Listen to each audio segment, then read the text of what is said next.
ఒకప్పుడు ఫోన్ చేయడానికైనా డేటా వినియోగానికైనా 10 రూపాయల కార్డుతో రీఛార్జ్ చేసుకునేవాళ్లం. అది కూడా అవసరాన్ని బట్టి. కానీ ప్రస్తుతం ఉన్న రీఛార్జ్ ప్లాన్లను చూస్తే యూజర్లకు దడపుడుతోంది.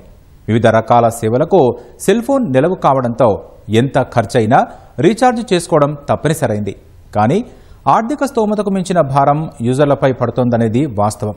కారణాలు ఏవైనా టెలికాం సంస్థలు మెరుగైన సేవల పేరుతో ఏటికేడు రీఛార్జీల ధరలు పెంచుతూనే ఉన్నాయి. గతేడాది పెరిగిన ధరలతోనే వినియోగదారులపై స్తోమతకు మించిన భారం పడుతోంది. దీనికి తోడు ఈ ఏడాది చివరి నాటికి 10 నుంచి 12% పెరగొచ్చన్న సంకేతాలు ఇప్పుడు మొబైల్ యూజర్లకు గుబులు పుట్టిస్తున్నాయి. మరి రీఛార్జ్ ధరలు పెరగడానికి గల కారణాలేంటి? టెలికాం సంస్థలు ఏ ప్రాతిపదికన ప్లాన్ల ధరలు పెంచుతున్నాయి? పేద మధ్యతరగతి యూజర్లపై ఎలాంటి ప్రభావం పడుతోంది? తదితర వివరాలు ఈ కథనంలో చూద్దాం.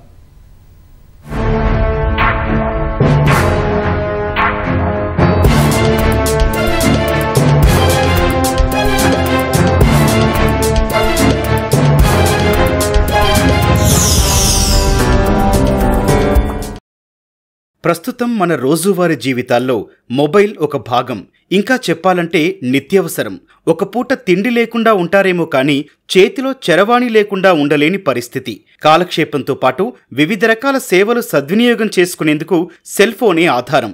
ఇప్పటికే దేశంలో యాక్టివ్ మొబైల్ యూజర్ల సంఖ్య 1.16 బిలియన్ అంటున్నాయి గణాంకాలు. అందుకే ఇప్పుడు మొబైల్ వినియోగదారులకు సంబంధించిన ఏ చిన్న విషయమైనా కీలకంగా మారుతోంది, ప్రాధాన్యత సంతరించుకుంటోంది. ఇప్పుడు తాజా విషయం ఏంటంటే, కొన్నేళ్లుగా క్రమం తప్పకుండా టారిఫ్లు పెంచుతూ వస్తోన్న టెలికాం సంస్థలు మరోసారి భారం మోపేందుకు సిద్ధమవుతున్నాయి. ఇప్పటికే వేల కొద్దీ వెచ్చించి మొబైల్ ఫోన్ కొనడం ఒక ఎత్తైతే నెల నెలా రీఛార్జ్ చేసుకోవడం మరో ఎత్తైంది. ఇప్పుడు మళ్లీ మొబైల్ టారిఫ్లు పెరిగితే అన్న మాటే చాలా మంది వినియోగదారుల్ని ఉలిక్కిపడేలా చేస్తోంది.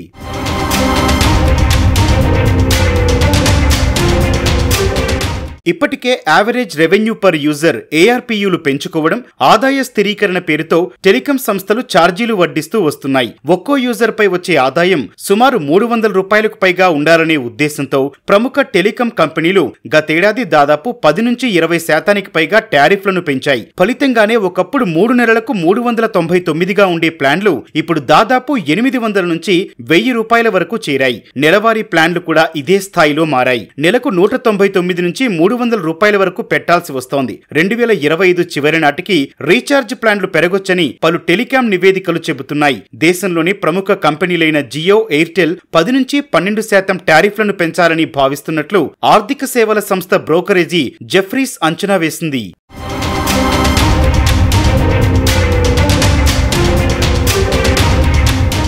టెలికాం సంస్థలు 2024 జూలైలో ప్లాన్ల ధరలను 11 నుంచి 23% పెంచిన సంగతి తెలిసిందే. ఆ వార్తలు మరిచిపోకముందే ఏడాది వ్యవధిలోనే మరోసారి ధరల పెంపు అంశం తెరపైకి రావడం మొబైల్ వినియోగదారుల్లో గుబులు పుట్టిస్తోంది. ఈసారి యూజర్లకు 5G సేవలు మరింత చేరువ చేసేందుకు అనువుగా టారిఫ్ల పెంపు ఉండొచ్చని నిపుణులు అంచనా వేస్తున్నారు. గతేడాది పెంచిన ధరలతోనే కంపెనీలపై తీవ్ర ప్రభావం పడింది. చాలా మంది యూజర్లు ప్రభుత్వ రంగ సంస్థ అయిన BSNL వైపు అధికంగా మొగ్గు చూపారు. ఈ విషయం దృష్టిలో ఉంచుకొని కంపెనీలు తగు జాగ్రత్తలు తీసుకుంటున్నట్లు సమాచారం. బేస్ ప్లాన్ల జోలికి పోకుండా మధ్యస్థాయి, ప్రీమియం చందాదారులను లక్ష్యంగా చేసుకుంటున్నట్లు తెలుస్తోంది. అలాగే కొత్త రీఛార్జ్ ప్యాక్స్, డేటాలో భారీగా కోత పెట్టే అవకాశం కనిపిస్తోంది. డేటా ప్యాక్లు ప్రత్యేకంగా కొనుగోలు చేసేలా రీఛార్జ్ ప్లాన్ల ధరలు రూపొందించనున్నట్లు టెలికాం నిపుణులు అంచనా వేస్తున్నారు.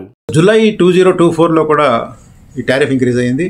అప్పుడు అక్రాస్ ది బోర్డ్ ఇంక్రీజ్ అయింది. కానీ ఈసారి అలా కాకుండా అంచెలంచెలుగా ఈ టారిఫ్ పెంచే సూచనలు ఉన్నాయి. దీనివల్ల mid and high bill paying కస్టమర్స్కు భారం పడవచ్చు. గవర్నమెంట్ ఆఫ్ ఇండియా ఈ టారిఫ్ ఇంక్రీజ్లో ఇంటర్ఫియర్ కాదు. ఎందుకంటే వాళ్ళ వ్యూ పాయింట్ ఏంటంటే, ఈ టారిఫ్ అనేది కస్టమర్స్కు, టెలికాం సర్వీస్ ప్రొవైడర్కు మధ్య విషయం తప్ప గవర్నమెంట్ దాంట్లో ఇంటర్ఫియర్ కావాల్సిన అవసరం లేదు అని వారు భావిస్తారు. అంతేకాకుండా ఈ డియోపోలిని అవాయిడ్ చేయడానికి వోడాఫోన్ ఐడియా సర్వీస్ కూడా కంటిన్యూ కావాలని ప్రభుత్వం భావిస్తోంది. అంతేకాకుండా ఇన్ ఎనీ కేస్ BSNL ప్రభుత్వ రంగ సంస్థ ఉంది ఈ టారిఫ్ను నియంత్రణ చేయడానికి. లాస్ట్ జూలై 2024లో టారిఫ్ మిగతా ప్రైవేట్ ఆపరేటర్స్ టారిఫ్ పెంచినప్పుడు BSNL పెంచలేదు. అదేవిధంగా డిసెంబర్లో కూడా BSNL టారిఫ్ పెంచదు నేను అనుకుంటాను. దానివల్ల కస్టమర్స్ బిఎస్ఎన్ఎల్కు మైగ్రేట్ కావడానికి కూడా అవకాశాలు ఉన్నాయి. 2025లో దేశంలో మొబైల్ యాక్టివ్ యూజర్ల సంఖ్య రికార్డు స్థాయిలో పెరిగింది. ఒక్క మే నెలలోనే 74 లక్షల మంది కొత్తగా సబ్స్క్రిప్షన్ తీసుకోవడం గమనార్హం. గడిచిన 29 నెలల్లో కొత్తగా వినియోగదారులు చేరడం ఇదే గరిష్టం. మేలో రిలయన్స్ జియోలో కొత్తగా 55 లక్షల మంది చేరగా ఎయిర్టెల్లో 13 లక్షల కొత్త వినియోగదారులు చేరారు. దీంతో జియో నెట్వర్క్ మార్కెట్ వాటా 53% చేరుకోగా ఎయిర్టెల్ 36% మార్కెట్ వాటాను కలిగి ఉంది.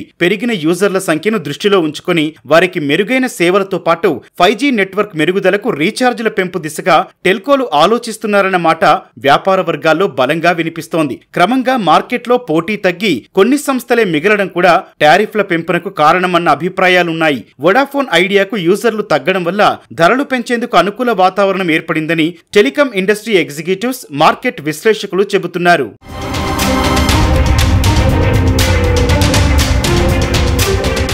టెల్కోలను చూస్తే నిరంతరాయంగా వేగంగా డేటా సేవలు అందించడం కోసం సాంకేతిక వ్యయం పెరుగుతోందని చెబుతున్నాయి. వాటికనుగుణంగా మౌలిక సదుపాయాలు ఆధునీకరించాల్సిన అవసరం ఉందనేది వారి వాదన. నెట్వర్క్ విస్తరణ, టెక్నాలజీ ఆధునీకరణ ఖర్చులు పెరుగుతున్నాయని కొంతకాలంగా ఆయా సంస్థల అధిపతులు చెబుతూనే ఉన్నారు. వాటితో పాటు దీర్ఘకాలిక ఆదాయ వ్యూహం, నిర్వహణ ఖర్చులు, 5G సేవలపై అనుకున్న దానికంటే ఎక్కువ పెట్టుబడులు పెట్టాల్సి రావడం, స్పెక్ట్రమ్ అధిక ధరలతో ఛార్జీల పెంపు తప్ప మరో మార్గం లేదనేది కంపెనీల వాదన. వీటిలో భాగంగానే ఇప్పుడే కాదు, ఇకపై ఏటా సగటున 10% పైగా టారిఫ్లు పెంచే ఆలోచనలో కంపెనీలు ఉన్నాయని టెలికాం రంగ నిపుణులు చెబుతున్నారు. కానీ ఈ భారమంతా యూజర్లు మొయ్యాల్సిన పరిస్థితి ఏర్పడటం ఆందోళన కలిగిస్తోంది. టెలికాం కంపెనీలు టారిఫ్లను పెంచే ప్రతిసారి చెప్తున్న ముఖ్యమైన మాట ఏంటంటే నిర్వహణ ఖర్చులు మాకు పెరుగుతున్నాయి. ఎందుకనంటే అతి చిన్న కాలంలోనే, అంటే ఒక దశాబ్దము 2 దశాబ్దాల కాలంలోనే 2G నుంచి 3Gకి, 3G నుంచి 4Gకి, 4G నుంచి 5Gకి అప్గ్రేడేషన్ ఆఫ్ ఇన్ఫ్రాస్ట్రక్చర్ చేసుకుంటా వెళ్ళిపోవటం మూలంగా నిర్వహణ ఖర్చు ప్లస్ డెవలప్మెంట్ కాస్ట్, సాంకేతికతని డెవలప్ చేసే కాస్ట్ పెరిగిపోయినాయి. ఇవి భరించాలా అనంటే కంపల్సరీగా టారిఫ్లు పెంచాల్సిన అవసరం ఉంది. దీనికి తోడుగా గతంలో టెలికాం కంపెనీలు ఒక కంపెనీ తమ మార్కెట్ను పెంచుకోవటానికి మార్గంగా టారిఫ్లను తగ్గిస్తా వెళ్ళినాయి, పోటీపడి తగ్గించినాయి. అందువల్ల అనేక నష్టాలను మేము భరించాం. కాబట్టి ఇప్పుడు అప్గ్రేడేషన్ 3G, 4G, 5Gకి అప్గ్రేడేషన్ అయిపోయి ప్రస్తుతం దేశంలోని ప్రముఖ టెలికాం కంపెనీలైన ఎయిర్టెల్, జియో, వొడాఫోన్ ఐడియాల ARPU 245, 206, 164 రూపాయలుగా ఉందని నివేదికలు చెబుతున్నాయి. కానీ కంపెనీలు వినియోగదారుడిపై నెలకు సగటున 220 నుంచి 230 ఖర్చు చేస్తున్నట్లు టెలికాం వర్గాలు చెబుతున్నాయి. దేశంలోని ప్రతి 100లో 85.65% మంది చేతుల్లో మొబైల్ ఉంది. మొబైల్ వినియోగదారుల్లో 68.19% మంది ఇంటర్నెట్, డేటా వినియోగిస్తున్నారు. మరోవైపు ఓటీటీల్లో సినిమాలు, టీవీ కార్యక్రమాలు చూసేందుకు అపరిమిత డేటా కోసం బ్రాడ్బ్యాండ్ కనెక్షన్ల వైపు వెళ్తున్నారు. దీంతో డేటా వినియోగం విపరీతంగా పెరుగుతోంది. 3 ఏళ్ల క్రితం వరకు డేటా వాడకం నెలకు సగటున 12 జీబీగా ఉండేది. 2024 మార్చి నాటికి 19.30 జీబీకి చేరింది. ఇటీవల ట్రాయ్ గణాంకాల ప్రకారం 21 జీబీకి పెరిగినట్లు సమాచారం. దీన్ని బట్టి చూస్తే ప్రస్తుతం ఉన్న రీఛార్జీలతో పోలిస్తే ఆయా కంపెనీలకు ఆదాయం తక్కువగా ఉందని, అందుకే టారిఫ్లను పెంచే యోచనలో ఉన్నట్లు టెలికాం నిపుణులు చెబుతున్నారు. ఈ గణాంకాలు కంపెనీల లాభనష్టాల లెక్కలు, అభిప్రాయాలు ఎలా ఉన్నప్పటికీ మరోసారి టారిఫ్ పెంచేందుకు అవకాశాలు ఉండటంపై పేద, మధ్యతరగతి యూజర్లలో ఆందోళన వ్యక్తమవుతోంది. ప్రస్తుతం ఉన్న రీఛార్జీల ధరలే వారికి భారంగా ఉన్నాయి. ఎందుకంటే ప్రతి ఒక్కరి దగ్గర మొబైల్ ఉండటమే కాక చాలా ఇళ్లలో 3 నుంచి 5 మంది ఫోన్లు వినియోగిస్తున్నారు. వారందరి రీఛార్జ్ కోసం అధిక మొత్తం ఖర్చు చేయాల్సి వస్తోంది. ఇప్పుడున్న మినిమం రీఛార్జ్ ప్లాన్ల ప్రకారం ఒక్కొక్కరికి నెలకు సగటున 300 రూపాయలు వేసుకున్నా ఇంచుమించు నెలకు 900 నుంచి 1500 రూపాయల వరకు వెచ్చించాల్సి వస్తోంది. డేటా అవసరం లేని వ్యాలిడీ ప్లాన్లను కాస్త తక్కువ ధరకు అందిస్తున్నా ఇదంతా కుటుంబ యజమానికి స్తోమతకు మించిన భారంగా మారుతోందని పేద, మధ్యతరగతి యూజర్లు ఆవేదన వ్యక్తం చేస్తున్నారు.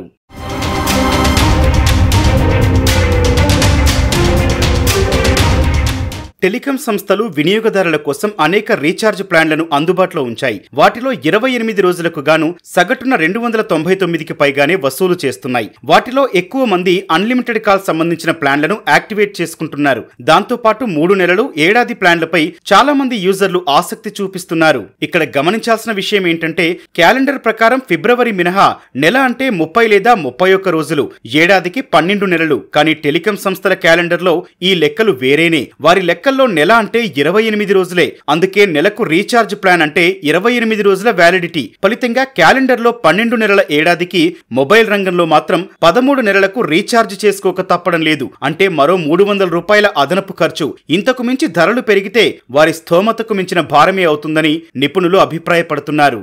6 ఏళ్లుగా మొబైల్ రీఛార్జ్ ధరలు 3 సార్లు పెరిగాయి. మొదట 2019 డిసెంబర్లో టెలికాంలు టారిఫ్లు పెంచాయి. అప్పటి నుంచి ఇప్పటి వరకు పెరిగిన పాపులర్ ప్లాన్ల వివరాలు ఒకసారి పరిశీలిస్తే 2019లో 28 రోజులకు 149గా ఉన్న రీఛార్జ్ ప్లాన్ 34% పెంచడంతో 199కి చేరింది. 84 రోజులకు 448గా ఉన్న ప్లాన్ 25% పెంచడంతో 558కి పెరిగింది. 2019 తర్వాత 2021 నవంబర్లో మరోసారి టెలికాం సంస్థలు టారిఫ్లను పెంచాయి. అప్పుడు 199గా ఉన్న నెల రోజుల ప్లాన్ 239కి చేరింది. 558గా ఉన్న 3 నెలల ప్లాన్ 719కి పెరిగింది. అంటే దాదాపు 20% పైగా ప్లాన్ల ధరలు పెరిగినట్లు తెలుస్తోంది. మళ్లీ 2024 జూలైలో రీఛార్జ్ల ధరలు టెలికాం సంస్థలు పెంచాయి. ఆ ఏడాదిలో దాదాపు 10 నుంచి 25% ధరలను టెలికాం సంస్థలు పెంచాయి. దీంతో 239గా ఉన్న బేస్ ప్లాన్ 299కి చేరుకోగా 719గా ఉన్న 3 నెలల టారిఫ్ 859కి పెరిగింది. టెలికాం ఆపరేటర్ ఆఫర్లు, వాడే డేటాను బట్టి ఈ ప్లాన్లు కాస్త అటూ ఇటూగా ఉంటాయి.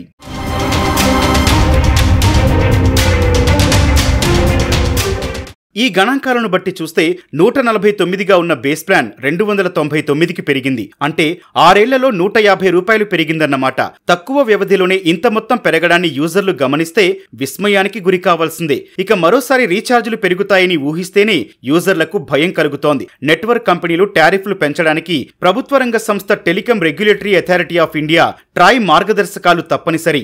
అయితే మెరుగైన సేవలు, పెరుగుతోన్న డేటా వినియోగం, టెలికాం రంగ ఆర్థిక స్థిరత్వం, 5G సేవల నేపథ్యంలో రీఛార్జ్ ప్లాన్లు పెంచేందుకు ట్రాయ్ కూడా అనుమతించక తప్పట్లేదని టెలికాం రంగ నిపుణులు అంచనా వేస్తున్నారు. వినియోగదారులపై భారం పడకుండా ప్రభుత్వాలు టెలికాం కంపెనీలకు రాయితీలు కల్పించాలని అంటున్నారు.